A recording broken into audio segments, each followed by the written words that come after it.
People have been looking at me weird. Tucker Carlson Theo, Vonn, taking shit on your chest. They didn't read him as Miranda right. I mean, I'm embarrassed to say this now. Conspiracy theories, you may call them.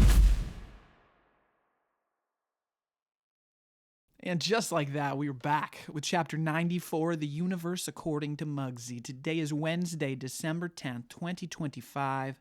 I am Mugsy the Creator, the interdimensional time traveler who crash-landed here in the now. And in this world, I am the world's biggest failure. So what I decided to do was take all the things that I knew and re-examine the world as I interacted with it so that maybe my life could be used as an example for someone else, and that is the universe according to Mugsy, guys. It is so great to be back here dissecting the current events, the things that were going on so that I can recognize that, oh, wait a minute, those current events, they're a product of the culture. And I have some contribution to that culture, my own individual consciousness.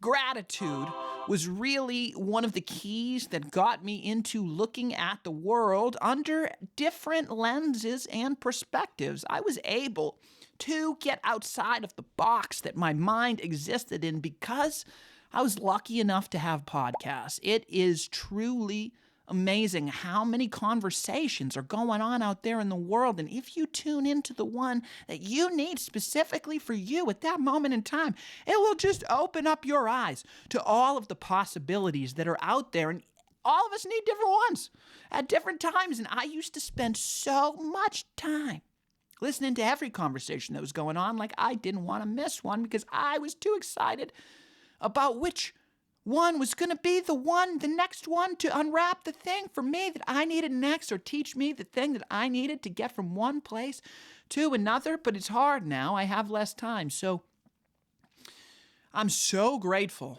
that I was able to listen to this podcast the other day because Tucker Carlson was having a conversation with Theo, Vonn, and I don't have the time that I used to be able to keep up on all the fads and trends that are going on. And sometimes you realize, oh my God, I've been doing something backwards. And that's why everyone's been looking at me weird this whole time. Because take the politics aside, I'm not talking about politics at all. What I'm talking about is just like cultural things that happen.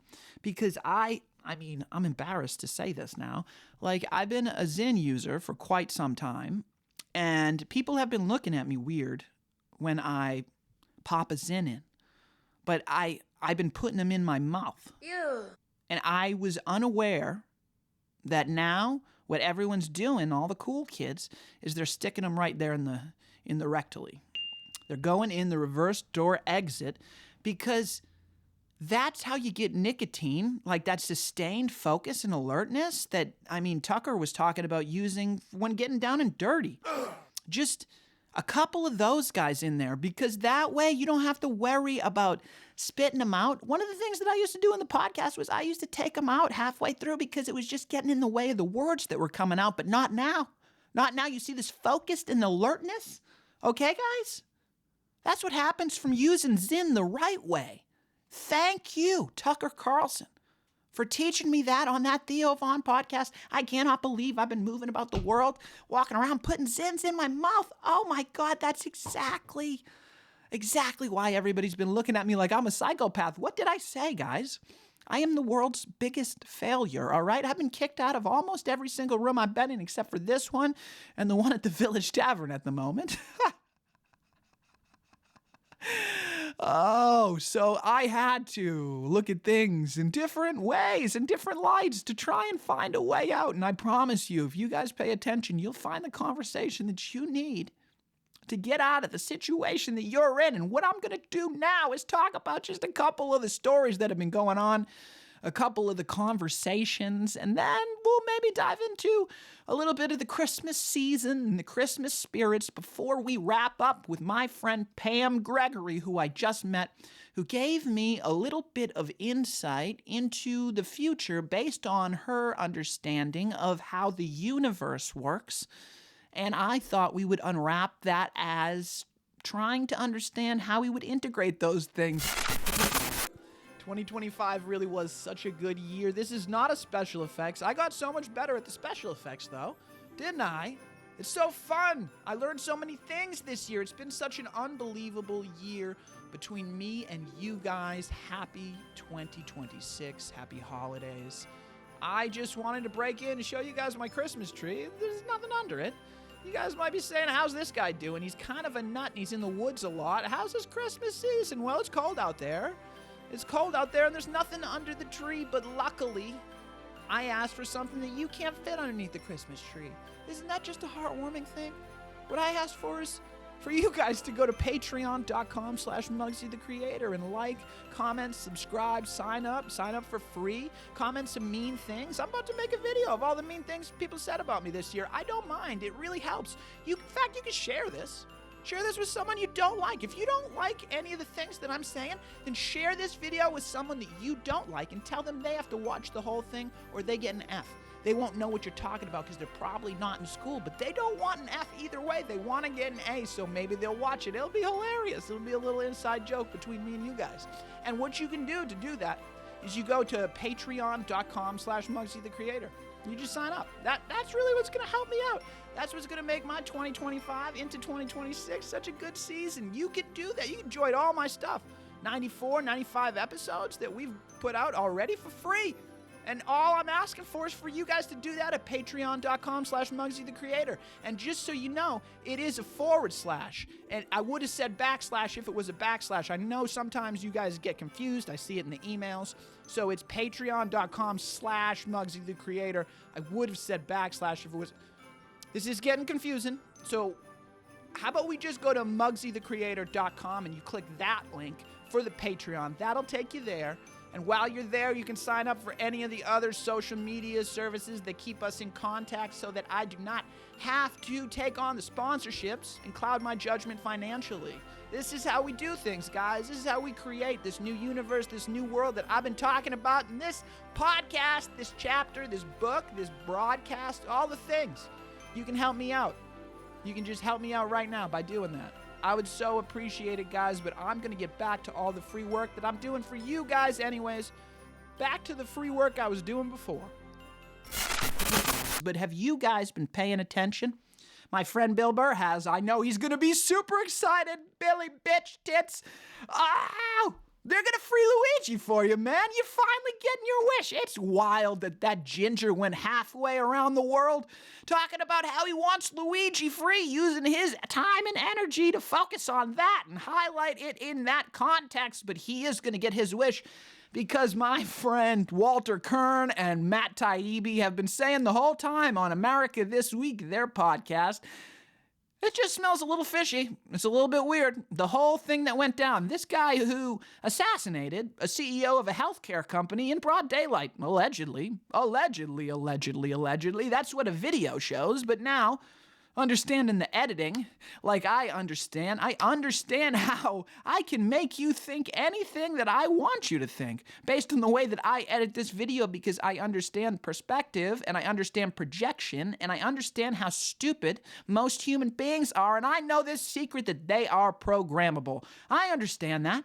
That's why I try and focus and listen to important people like Theo Vonn and Tucker Carlson so that I don't get mixed up in not knowing where I should put things in my mouth or in my other end. I need to know the answer to those questions. That's why I listen to important people having the important discussions. And I don't even, where Luigi in that video, right? That video that we saw, which allegedly shows this guy getting assassinated in broad daylight. And then all of a sudden, this person takes off and they're in the wind and we can't find them for 50 blocks of security camera footage. But luckily for us, he pops right up like 5 minutes later. Maybe it was before. Takes his mask off and hits on some girl at a Starbucks because that's something cold, hard killers do. And then goes on the run and is in the wind, except he has so much respect for the NYPD and the police officers that he keeps his manifesto on him with the murder weapon, which is like a dream for any cop, detective, or anything like that. And this crazy, smart man who's a straight A student and went to Ivy League colleges and got straight A's and was so good, he decided, we need a double cheeseburger. Like, what would refuel me right now is a Big Mac, maybe a quarter pounder and some French fries and a fountain soda. That's what I need to get away. Now that I've done the thing that I wrote about. It's right here in my diary that I'm going to keep on me now forever, along with the murder weapon that's never going to leave my side. And we're just going to camp out here in this McDonald's. And apparently, would you know, is with this trial's going on, they're trying to murder this guy. They're trying to murder Luigi. And I guess I'm on Bill Burr's side in the fact that maybe I don't think this guy should be murdered, but I don't want anybody murdered. That's the damn truth of it. And now, where were we with the Luigi thing that was going on? Oh, they didn't read him his Miranda rights. Did you know that? And they illegally searched his bag to find the murder weapon and the manifesto. And that's how this whole thing got tied together. And if they just had read him those rights, then all of a sudden we would have the killer. But the problem is this whole thing was a soap opera. It was designed to distract the public for X amount of time.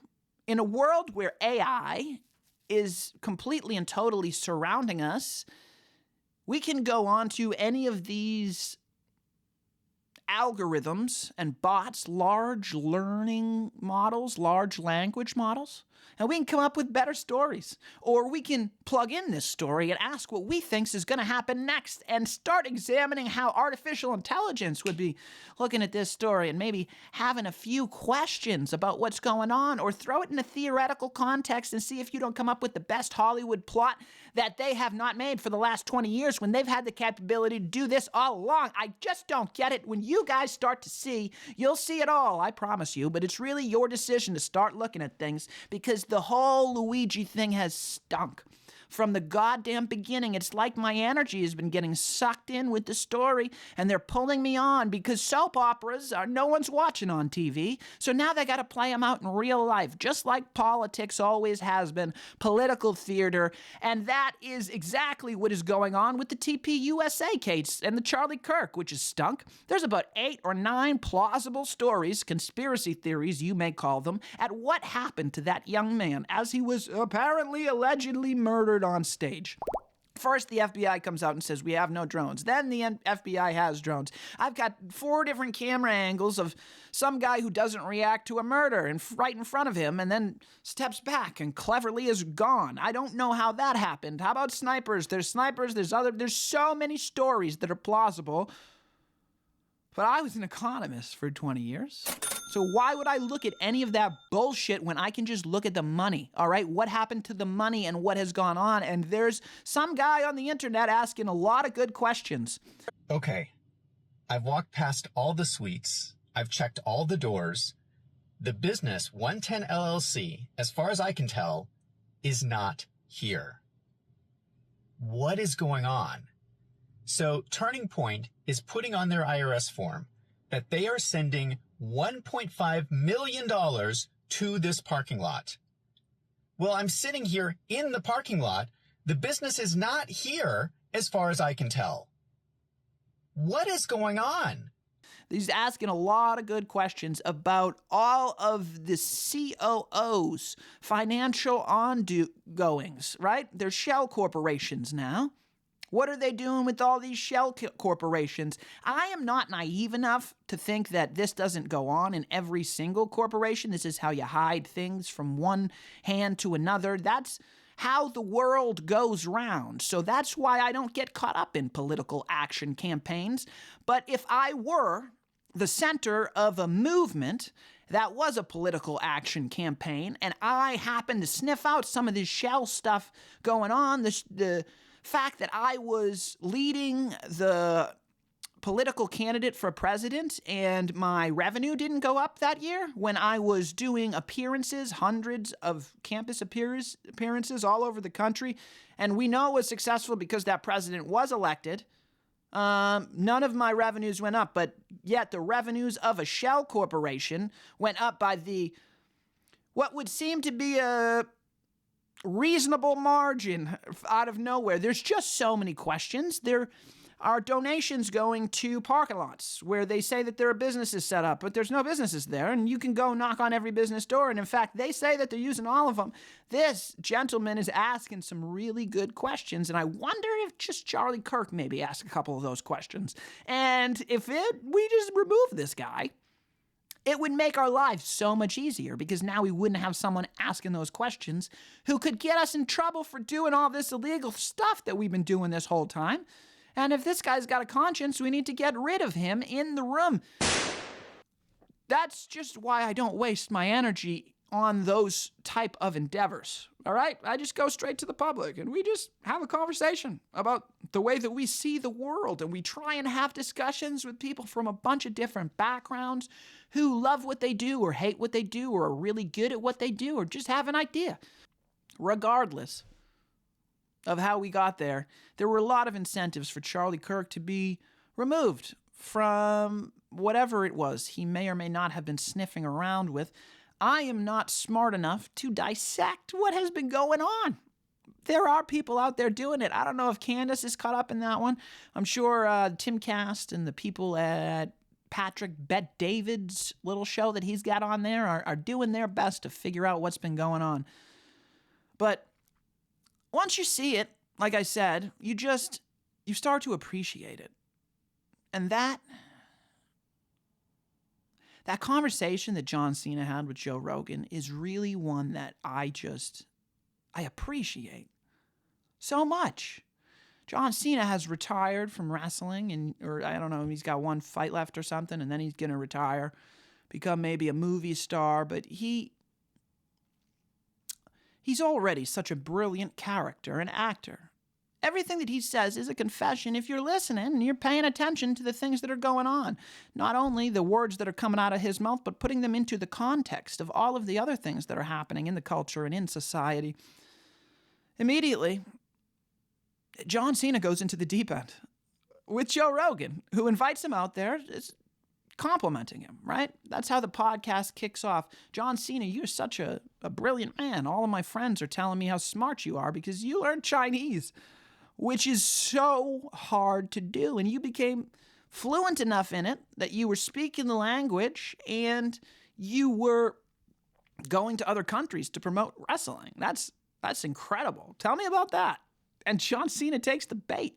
Immediately out into the deep end he goes, and he absolutely crushes it, right? Reflecting. He has clearly spent time reflecting on the individual who stated the name of Taiwan while he was in China, which you're not allowed to do. And then he formally apologized to the Chinese government in the United States of America in Chinese, Mandarin Chinese, which is something much of the public had a negative reaction to. They did not like John Cena. They saw that as selling out in some way to a foreign government. Now, I don't have any particular feelings about it. I'm just observing what's going on. You did go to a foreign country to promote wrestling, which is acting the whole time. You say that you're retiring from wrestling, which is acting, so that you can pursue a career further in acting. Now, what really is acting, right? You've already gone and been a diplomat in another country for an organization, which you talked about how hard it is so many times, John Cena. Now, John, West Newbury, those main streets of West Newbury, when you say it like that, man, it really does sound like Southside Chicago or Compton or Southie, right? That's what West Newbury sounds like when you tell that story about how you're not supposed to be there. You're not supposed to be there. I don't know what the hell that means, dude, but that's some deep, dark shit that you better figure out on your own, because I live right around the corner from West Newbury. It is a complete and total upgrade. Complete and total upgrade from the holes that I've lived in. All right, buddy, so perspective is something that you just told me you reflected on by discussing that whole Chinese thing was how you learned that there's an ability to speak a language, and then there's the ability to know culturally what's going on. Culturally, you're an actor, and you're not figuring out that the signals that you're sending out to people that are paying attention, they're crossed. Wires are crossed, dude. It's just not making sense. You're saying your life's so tough and you're the luckiest man in the whole goddamn world. Joe pointed it out. So many times you've just been lucky. There's almost a 0% chance that you get to become a wrestler. Almost zero. Except for some people, right? If you are like Rey Mysterio Jr.'s kid, then you get to take on a more Eddie Guerrero storyline where you're not really sure who your father is, but you immediately get to come up into the big leagues and you get your shot in the WWE. So don't make any bones about that. If you're born into it, well then, of course, then it's completely different. Your odds are absolutely astronomically higher if your dad was a professional wrestler, which is just interesting, right? Because that's the story of The Rock, right? And I wonder, I don't know John Cena. I know he's from the mean streets of West Newbury, but what else did he tell us? What else did he truly tell us? He said, for some reason, it's hard for him to get out, whatever, probably poverty, I don't know. And let's also take a moment here to say that things could have changed over time, right? Neighborhoods turn around. Maybe West Newbury's turned around in the years since John was last around there. Maybe it has got a lot better, and that's what I'm seeing as opposed to the Compton that was once there, I don't know, but a few years before me. Now, this was an opportunity that they offered to all the wrestlers, as John categorized it. They said anyone can take a language and they'll be a part of this trip. My guess is a bunch of people that didn't speak the languages all went on the trips too, because they're going to take you to market you anyways. But he's named 3 people that took him up on that offer out of the, I don't know, hundreds and hundreds and hundreds of people that work inside the WWE. Now, there's plenty of plausible deniability there, right?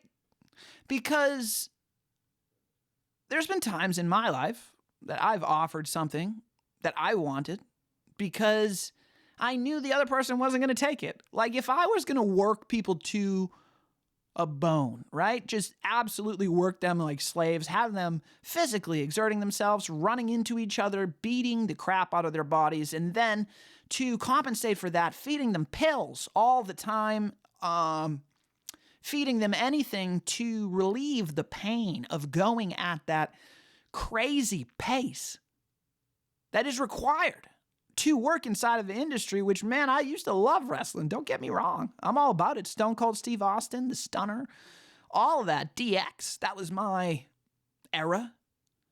But I got to know that these people have no time. So it's not a real offer. It's not an authentic offer coming from the heart, except but maybe a couple people that already speak languages and want to brush up, or maybe you've got your eyeball on a couple people already that you're going to help compensate in other ways. You're going to help relieve the burden so that they can be the figurehead in this whole acting that is professional wrestling. Oh, that's right, because it's all an act anyways. So John Cena learned how to act a long time ago. There's so many ways that he acted. And now he's letting us know that he's retiring from his act so that he can continue acting some more. And what else did John Cena talk about on his podcast? He also said that he thought for a long time about being a Marine. Well, what says he didn't get taken up on that offer? Right? He said, give me a set of ideals to live by, and I will live by them, almost like a hollow vessel who has no input on the ideals at all. Whatever it is, the Marines? Okay, well, they won't have you. All right, how about the Army? The Army will take you? And I can live by those codes? And you'll have me? And I can just, okay, all right, sure. Fill me up, coach. Fill me up. And all of these things, again, feel like confessions in light of the fact that they also covered Vince McMahon and how awesome it would be to get him on the podcast. And this is where Joe Rogan is truly so good at being Joe Rogan, because there's a lot of questions I'm sure he'd love to get Vince in the room and ask. And those were all the discussions about things that we didn't talk about at all in John Cena interview, where he's really pitching, like almost like he is an ambassador, and that's what he does all the time. He's ambassading over there in China for wrestling. He's ambassading on the Joe Rogan experience for the same wrestling corporation. He's saying he would have done it for the United States military, but they didn't want him. He wasn't something enough to be a Marine. Does that mean that John Cena couldn't still get filled with all those ideals? Maybe a couple years later, they came down and they asked him, maybe you would like to run for a politician thing, like they just did with Brian Callen. And I know they did it with The Rock. Who can we have be the vessel, the hollow vessel that we need to navigate the waters of putting stuff in front of hundreds of millions of people and having someone that they'll go along with, even though it's against their best interest. John Cena's pretty damn good at that. He's pretty good at that. I do got to give him credit. It's so clever the way that he disguises it. I think maybe we're not there yet. We're not there yet, but this was just one. See, this is the thing. If you're paying attention, this is just one John Cena interview. You guys should have seen him and Big Cat and PFT have an interview on Barstool Sports, because Cena is the weirdest guy ever. I don't know if he was dealing with a death or something, but he was taking the world much more seriously the last time I saw him in a conversation. Now he's all chilled out because he's got a movie. He's got a couple movies coming out. He's got the HBO series.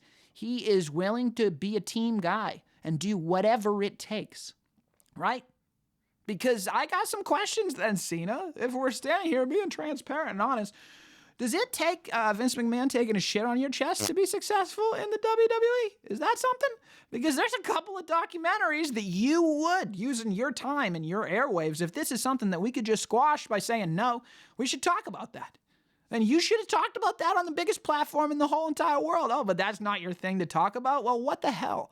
These are the questions that we have. You just stole our time and attention with Netflix by giving us all the juicy gossip. Now, I know that you never gave me all the juicy gossip. You would never do that. In fact, Vince McMahon said as much on one of the documentaries. I'm never going to tell you the real stories of all the things that are going on. So all the documentary stuff, these are just the confirmed stories of the stuff that's not even that bad that went on. So where does your mind go? Where does it go? When you start thinking about, wow, what are the crazy things that could have gone on?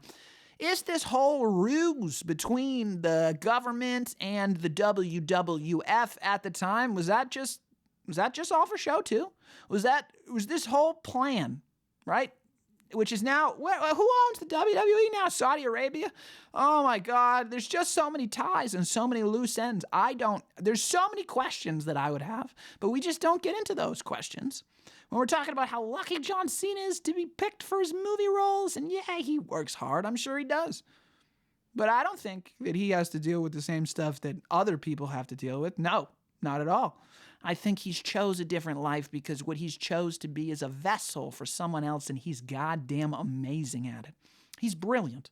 All right, he's so good at what he does. If he could just bring a little bit of that ethical morals and values that you determine with on your own, when you're out in the woods, away from everybody, listening to no one but yourself, that's the man John Cena has to face. And that's what John Cena is refusing to face by continually, becoming a vessel of something. But he, goddamn, one of the best at it. Man, he's like a young Tom Hanks. That guy, young George Clooney. Jesus Christ, the magnetism that falls off him through this coherent display of the attributes that we would actually find important in an individual, like self-reflection. Like he mirrors those attributes without actually reflecting on anything of substance. This is, I'm telling you, what he's doing is incredibly impressive. Why do you think Joe Rogan invited him on the podcast to do it? He wanted to see it in real time. Do you think Joe gives a fuck about wrestling? No. Maybe he was doing it because Tony Hinchcliffe wanted to talk to John Cena, and he's trying to help Tony connect with some daddy that he did not have. I do not know. There's more to it. All I get to do is watch the Joe Rogan Experience because Joe's one of my best friends. He's taught me so many lessons, and I love him for it. What else happened this week? You guys know I love Christmas because I am such a big fan of quantum mechanics, and this is where I want to take the world and the conversation, right? Because all of these things that I sit right here on what you're watching, I manifested this into reality using what I know about quantum mechanics and superposition because it's incredibly simple and a dummy can do it. I failed at basically everything until I decided I wasn't going to fail anymore and I was just going to relax. Maybe start a podcast. Talk about some interesting things and find ways to integrate the realities of the things that I'm discussing into my everyday life. So that's what I did. You guys have seen the change, and now here I am sitting inside my studio. Looks a hell of a lot better than all the other places that I've been doing podcasts in the white rooms and the garages and the attics and the outdoors and all these crazy places that I had to figure out. But those are the things that taught me the lessons that I needed to get to this spot, right? That was me figuring out how to be an editor and how to figure out how to do all these things, all of these fucking things that I can do that I didn't know how to do before. I had to figure out by going on that route and that path, which allowed me to clear the electromagnetic energy and focus on bringing the things that I wanted into my life by embodying the characteristics and magnetizing myself to the things that I wanted. That's why I'm here. That's how I did this. That's how this whole thing works. If you don't believe me, let's use an example. This is not for the children at home. All right, guys? This is for the adults.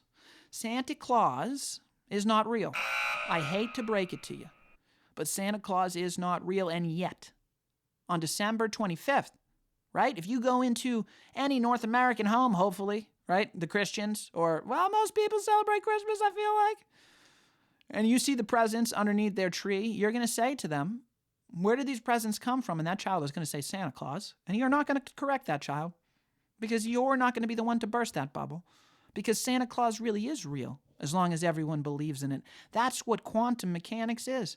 It's the understanding that we are all energy, and we can focus our energy to bring things into our lives if we're willing to go on the journey that we need to go on to become the thing that we want in the world. That is, I'm telling you, quantum mechanics. How does something exist and not exist at the same time? Schrodinger's cat. Is the cat dead or alive?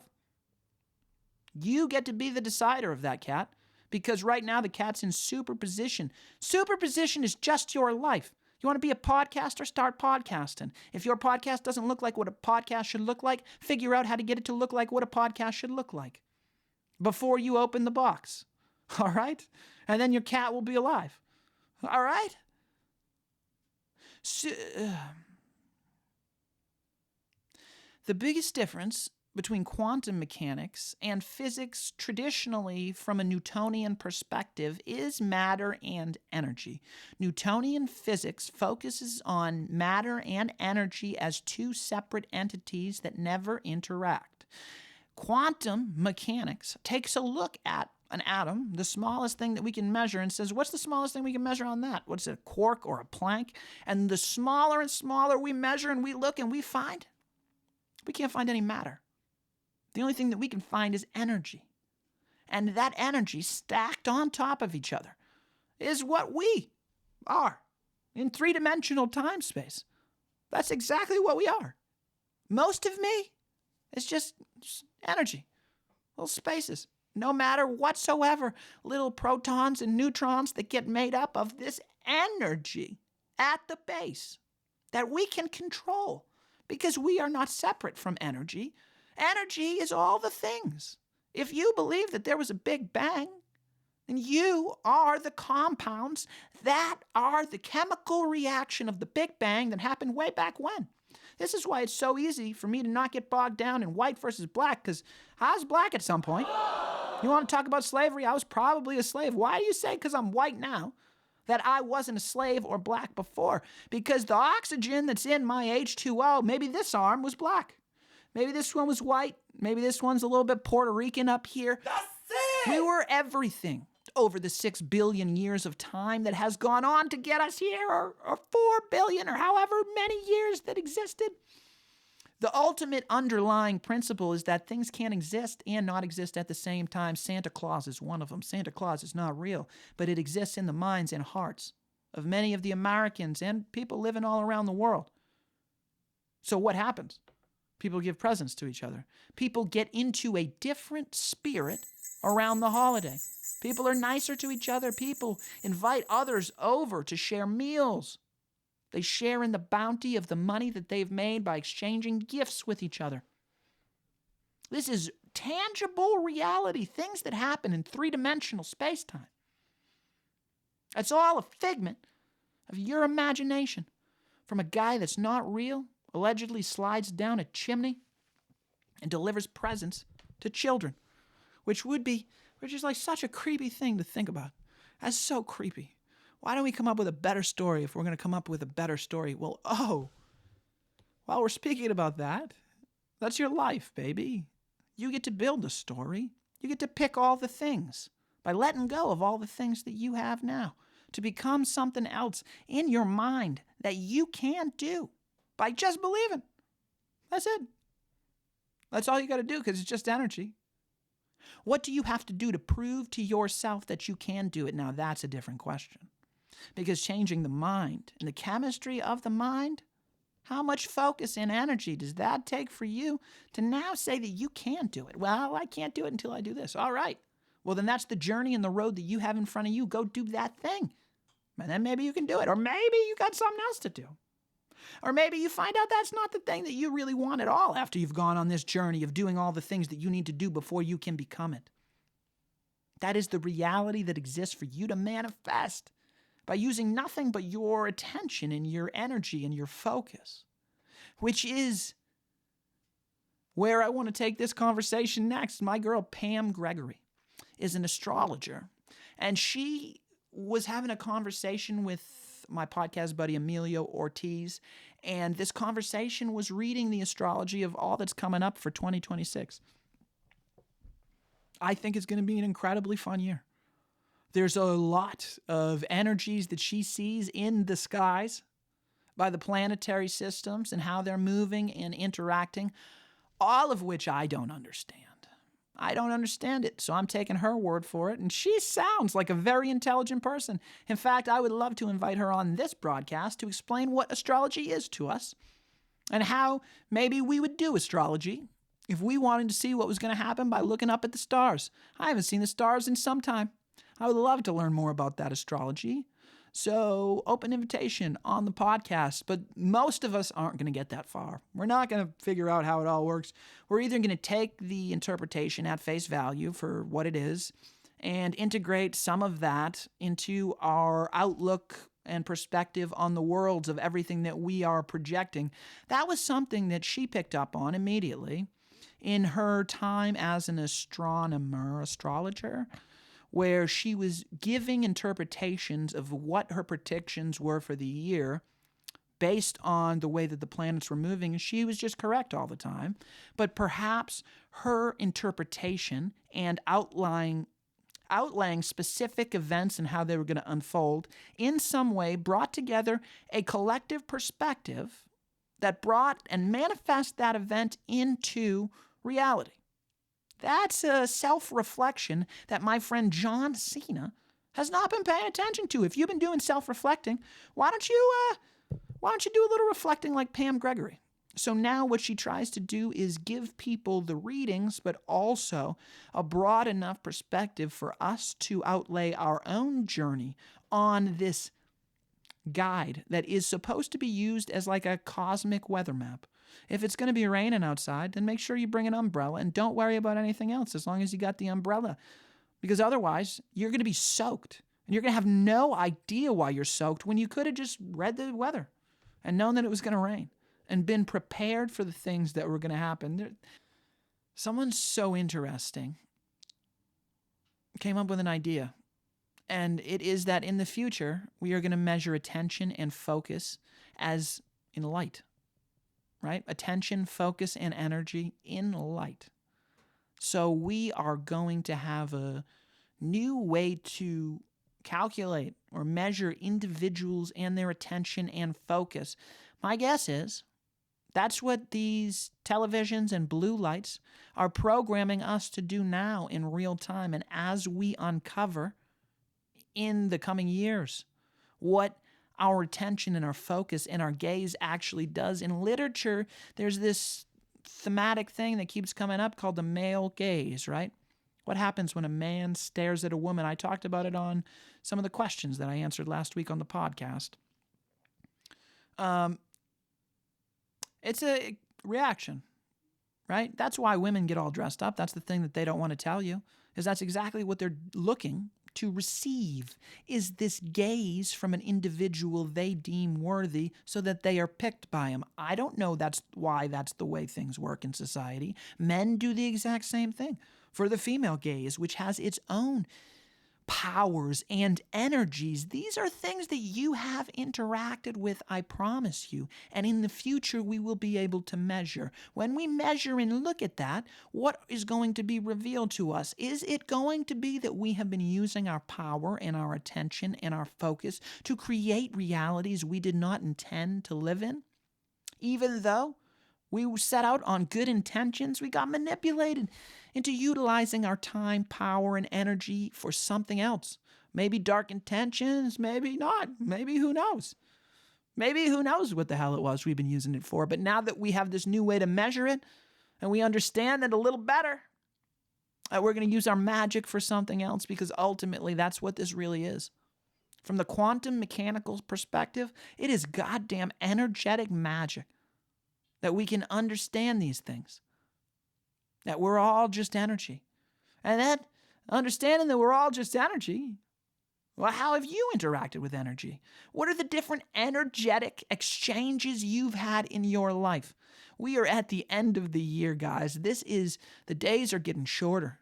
This is the time for self-reflection. I'm sure you guys have felt it, right? Just things have been a little bit off from time to time, because your mind's in a darker place, because your physical body is in a darker place, as above, so below. But if you embrace the darkness, it will lead you to illuminate the pain that is your purpose, to continue forward on that journey that is yours. This is the moment that we're meant to be in the dark, so that we can find the light of the spring and the seasons as they come. Understand the moment that you're in, not only in the season, but astronomically, right? Astrologically, These are all different ways that we can understand the reality of the things that are playing out before us, which I promise you, there is more going on behind the scenes than just the things that you're picking up on a surface level, because they're a product of the culture. A culture is something that can be built up from the grassroots, or it's something that can be projected from above to create a shadow of people that follow as if it were a true representation of free choice. And the only contribution you have to any of that culture is your own individual consciousness and examining what are the things that you focus your time and energy on. Do you want to bring more Santa Clauses into reality like I'm sitting in right now? My Santa Claus gift. This is the reality. It is something that you can do in your own life, I promise you. If you don't believe me, reach out at MugsyTheCreator.com. That's why the emails are there, guys. I'm here to help you through this. Do you think I'm full of shit? I promise you, I am full of shit. Let's both figure out exactly, specifically how I'm full of shit and what I'm not full of shit about. You guys can integrate the stuff that I'm not full of shit about, and we'll keep retooling the shit that I'm full of shit about, all right? That's how simple this is. Self-reflection, continually, never stop. My best friend is going to be the one that points out whatever it is that I'm doing wrong right now, and I know I'm doing something wrong. If you want to be my best friend, figure it out. Send me an email at MugsyTheCreator.com. Until then, just sign up for the podcast at patreon.com/MugsyTheCreator. We are absolutely blowing up. It's such a gift to be able to do this. I am working on a movie with my friends at the Village Tavern that I hope to release on these airwaves as well. It was a encapsulation of an unbelievable season of me being a waiter this fall in Salem, Massachusetts at the Village Tavern with all of my best friends playing a role. You know them from Industry Night 1.0, Industry Night 2.0. We got the Christmas party coming up. I hope I give you an Industry Night 3.0. But we have so many cool conversations going on with farmers and friends and homeless people and podcasters. And there's so many conversations that I have to bring to you. So until next time, guys, take back your consciousness. I love you. And I am out. If you want to find out where else you can listen to this broadcast and you're a human, you can go to MugsyTheCreator.com. If you're a robot, I got nothing for you. I mean, unless you can subscribe over here, or you can click this playlist. If you're a robot, you can do that. That would definitely help. Like, subscribe, whatever you want. Thanks a lot, guys.